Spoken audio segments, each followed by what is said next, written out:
देखिए, ये इलेक्शन मैं नहीं लड़ रहा, मैं तो जेल में हूँ। ये इलेक्शन पूरी आवाम लड़ रही है और आवाम जिसको चाहेगी उसको सर का ताज पहनाएगी। आवाम जिसको चाहेगी नीचे गिराना वो आवाम चाहेगी। मैं इस और ज़्यादा टिप्पणी करूँ कि इलेक्शन में क्या हो रहा है, क्योंकि मुझे नहीं मालूम क्या हो रहा है। यहाँ की आवाम ज़्यादा बेहतर फैसला कर सकती है। बहुत समझदार, बहुत एजुकेटेड, बहुत मतलब मैच्योर, मैं ये कहूँ बहुत मैच्योर आवाम है यहाँ की। मुद्दे की अगर बात करूं ओखला, क्योंकि आप मुद्दे यहाँ से आप अब से कब से 30-35 साल से ज़्यादा का वक्त आप यहाँ रहे, हालांकि अभी 5 साल आपने यहाँ पे ओखला से बिल्कुल पूरी तरीके से कटे हुए हैं, जैसा कि आपने बताया आप जेल में। लेकिन आपकी नज़र में मुद्दे मेन क्या हैं जो पिछले 10 सालों में नहीं हुए, और आपके आने के बाद अगर आवाम आपको चुनती है तो क्या होंगे आपके मुद्दे और मेन बेस क्या रहेगा आपका? देखिए, मैं सबसे पहले आपको एक बात बताऊं कि जो मुद्दों की जहाँ तक बात है, हाँ मुझे 5 साल हो गए। मुद्दे 30 साल पहले भी वही थे और आज भी वही हैं। 30 साल पहले भी सड़कें नहीं थी, 30 साल पहले भी यहाँ पर पानी नहीं था और आज भी नहीं है। असल लड़ाई है सेल्फ रिस्पेक्ट की, जो लड़ाई है डिग्निटी की, वो मेन लड़ाई है।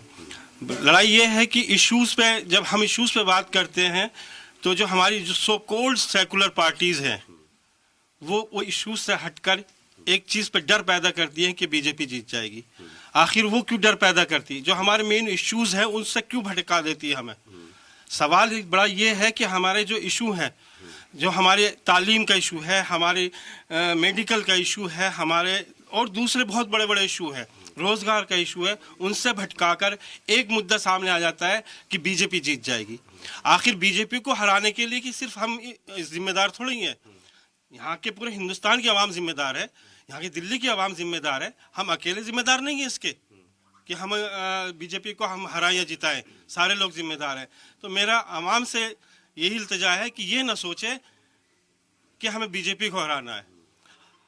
ये सोचे कि आपके जो मुद्दे, जो इश्यूज है, कौन उठा रहा है, आप उसे वोट दीजिए। एमआईएम ने आपको टिकट दिया, असदुद्दीन ओवैसी साहब ने आपको टिकट दिया, आपको लगता है कि एक भरोसा जताया जो दूसरी सेकुलर पार्टियां आप पर नहीं जता पाई?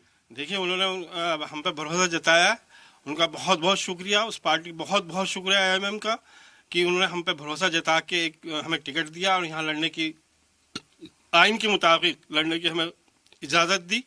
मैं उनके अपनी तरफ से, अपने सपोर्टर्स, कार्यकर्ताओं की तरफ से, सब लोगों की, पूरे जामिया नगर की तरफ से मैं तहे दिल से शुक्रिया अदा करता हूँ असदुद्दीन ओवैसी साहब का कि उन्होंने हमें यहाँ लड़ने की टिकट दिया।